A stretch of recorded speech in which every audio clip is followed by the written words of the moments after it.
फिर एजुकेशन के बाद जो सबसे बड़ा भंडार है, और ये अक्सर यंग जनरेशन में ये अक्सर बात है, यंग जनरेशन क्या पहले लोग ज़्यादातर अपने फादर पे या मदर पे जाते थे, अब बाहर से रोल मॉडल बना लेते हैं। तो सर आपको ऐसा लगता है कि कल्चर से हमारे व्यवहार पे पॉजिटिव इफेक्ट तो आएगा ही, नेगेटिव भी आ सकता है कभी?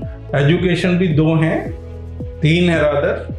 स्कूलिंग तक की एक अलग टाइप की एजुकेशन है, ग्रेजुएशन की एक अलग है, प्रोफेशनल एक अलग है।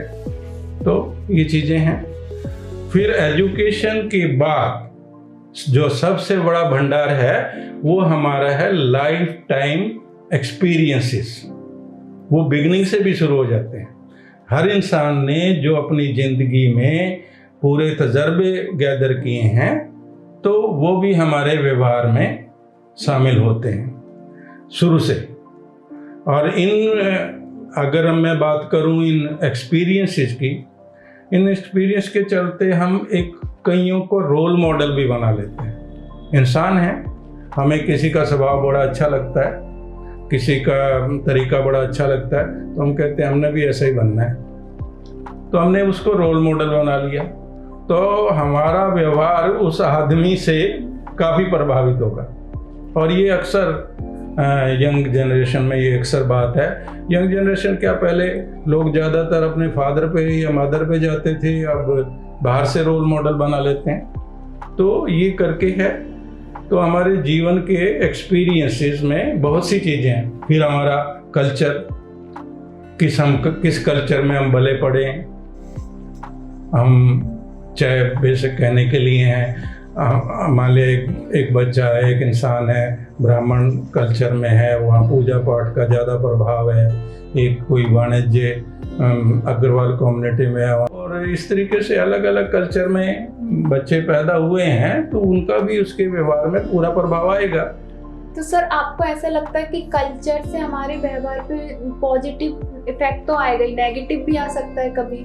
पॉजिटिव नेगेटिव तो हर जगह है, नॉट ओनली कल्चर, एवरीवेयर। दो चीज़ें हर जगह जुड़ी हुई हैं।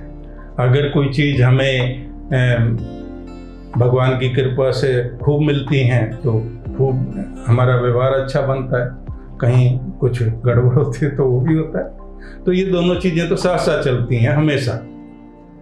तो अब मैं आपको एक एजुकेशन की बात कर ली, फिर हमने लाइफ टाइम एक्सपीरियंस में रोल मॉडल की बात कर ली, कल्चर की बात कर ली, रिलीजन का अपना प्रभाव है। जो है ना, रिलीजन में लोग जाते हैं, कोई जिस पृष्ठभूमि के हैं वैसे पृष्ठभूमि में वो उनका फेथ है, और उसका भी उस तरीके से ही उनका बॉडी लैंग्वेज, वो सोच, ये वो एवरीथिंग, रिलीजन का भी एक पूरा प्रभाव होता है। हाँ सर, जैसे अगर हम धार्मिक चीज़ों में जुड़ते हैं तो हमारा मन धार्मिक होता है, और ऐसे अगर हम चीज़ों से डिटैच होते हैं तो हाँ, एक मतलब ये कहिए ना, एक बचपन से इंसान जो है ना जिन संस्कारों में पला है वो संस्कार ही व्यवहार है ना, संस्कार कह लीजिए, उसमें वो इनग्रेन हो जाते हैं संस्कार। तो संस्कार भी व्यवहार में पूरा योगदान देते हैं। अब हमारी बात आ जाती है फिर एक सोशल सर्कल। सोशल सर्कल भी हर इंसान का अलग अलग होता है, उससे भी वो उसके व्यवहार पे पूरा प्रभाव पड़ता है। जैसे सर्कल उसका होता है सामाजिक, वैसा ही उसका व्यवहार होता है। तो इस तरीके से जो हम एक्सपीरियंसेस लेते हैं, नियर डियर से लेते हैं, रिश्तेदार से लेते हैं, दोस्त से लेते हैं, तो वो सारे एक्सपीरियंस। अच्छा, आजकल तो मैं बोलूँगा सबसे बड़ा अगर इंसान की शख्सियत पे, व्यवहार पे फर्क डाल रहा है तो वो मीडिया डाल रहा है। Yes sir. हाँ, मीडिया में टीवी पहले कभी हमारे ज़माने में तो सिनेमा का प्रभाव था, आज टेलीविज़न का है। हाँ सर। आज इंटरनेट का है, सोशल मीडिया पे है, बच्चे चिपके रहते हैं इंस्टाग्राम से, उससे इससे। तो इन चीज़ों का, तो ये सारी चीज़ें हैं जो हमारा व्यवहार, बिहेवियर बनाती हैं। तो जहाँ तक इकोनॉमिक बैकग्राउंड का, एक आदमी है से लोअर क्लास में है, मिडिल में है, सुपर में अंबानी है, पुअर है, लेबर है, तो वो सारे व्यवहार, इकोनॉमिक बैकग्राउंड अपनी जगह पे पूरा प्रभाव रखता है। तो हमारे जो व्यवहार है हर इंसान का, वो यूं भी कहें कि वो जिस ऑर्बिट में है ना, वो भी तय करती है। ऑर्बिट बना लो आप, फाइनेंशियल दृष्टि से बना लो, एजुकेशन दृष्टि से बना लो, किसी चीज़ से बना लो, हर आदमी की एक अपनी श्रेणी है, एक अपनी क्लास है, और उसके हिसाब से उसका व्यवहार है, वो डेवलपमेंट है। बल्कि व्यवहार क्यों कहूँ, डेवलपमेंट है।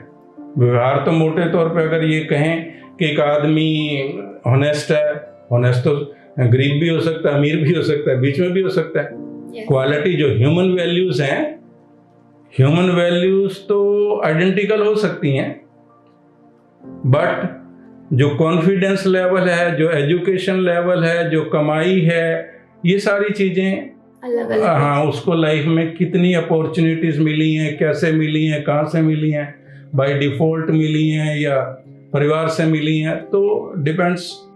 यह हमारी वीडियो का सेकंड पार्ट था, जिसमें हमने बिहेवियर के बारे में बहुत सारी बातें जानी। आगे और भी बात करेंगे, जिसमें हम समझ पाएंगे कि हम अपने बिहेवियर में सकारात्मक बदलाव किस प्रकार से ला सकते हैं। इसके लिए आप हमारा लास्ट एंड फाइनल पार्ट ज़रूर देखें। धन्यवाद।